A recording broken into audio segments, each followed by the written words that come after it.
DC inmates are getting a top-tier education in coding with the Brave Behind Bars program from MIT. I'm Yasmin Khan with Rebel HQ, and the computer science course is taught by PhD students from the Massachusetts Institute of Technology to inmates who are thinking of their future job prospects on the outside. The 12-week program instructs those enrolled in simple coding language such as HTML and JavaScript so that once they're released from prison, they're in a better position to acclimate to the world and find well-paying, respectable jobs.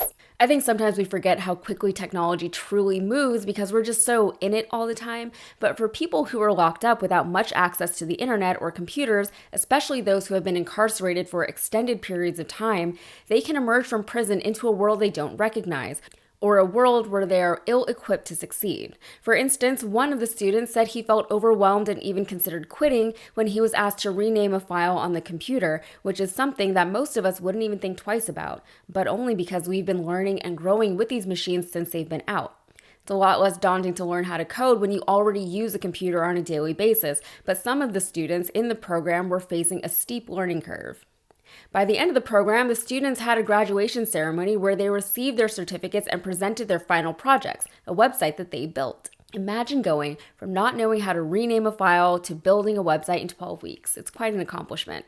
The project encouraged creativity and problem-solving skills, and it allowed the students to have some autonomy over their lives and their futures. Autonomy that even for the more proactive inmates is hard to come by in facilities with limited resources and limited allotted time for study.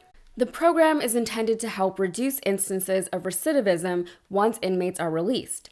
Simmons University published an article discussing the prison-to-prison pipeline, saying, quote, "When prisoners in the United States are released, they face an environment that is challenging and actively deters them from becoming productive members of society. Within 3 years of release, 67.8% of ex-offenders are rearrested, and within 5 years, 76.6% are rearrested. With more than 2 million people incarcerated in the United States, recidivism harms both the families of inmates and society in general, as taxpayers continue to support a broken system that sets ex-offenders up to fail once they are released." It goes on to say, quote, "Because of systemic legal and societal barriers, once ex-offenders are released, it is more difficult for them compared to the general populace to find gainful employment, secure a consistent source of housing, and generally function in society. Often viewed as sub-citizens, ex-offenders are perpetually punished for crimes. The causes of these restrictions are systemic and affect ex-offenders at all levels of society."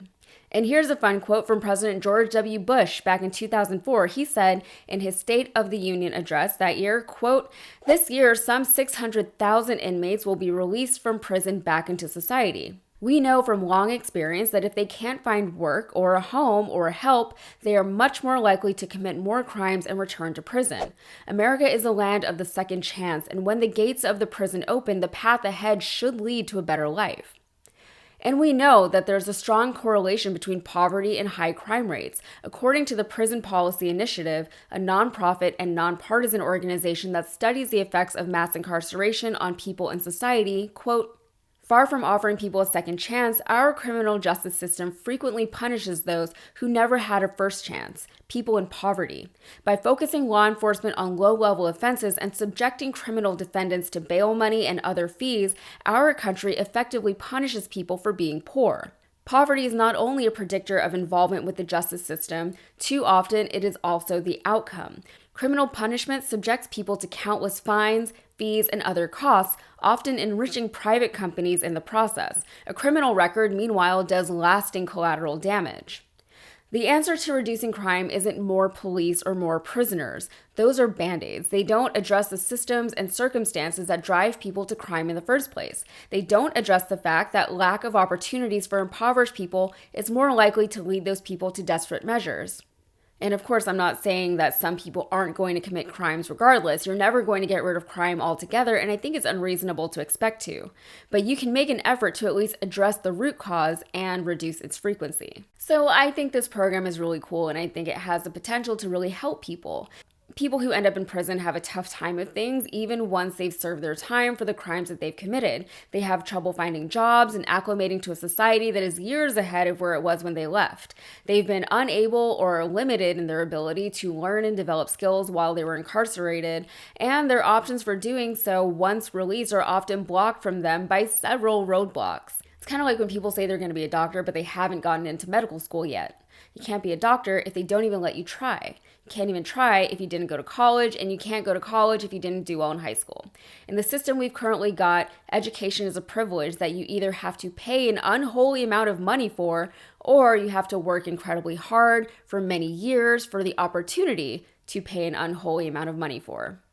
Higher education is already inaccessible to the majority of Americans, apart from the very wealthy and those who were lucky enough to grow up in strong, supportive school systems with strong, supportive families and communities. The barriers to entry into programs that would help further people in society are steep even for people who have never been convicted of crimes and imprisoned.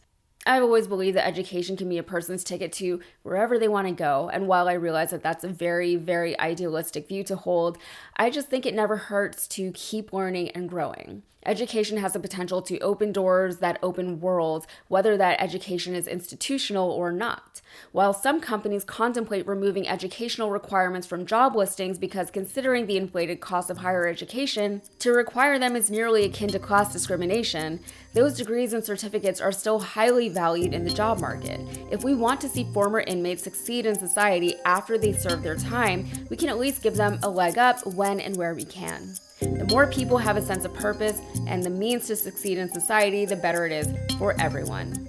Okay, that is it for me. Please like and subscribe if you got anything out of this content, and be sure to follow me on Instagram and TikTok.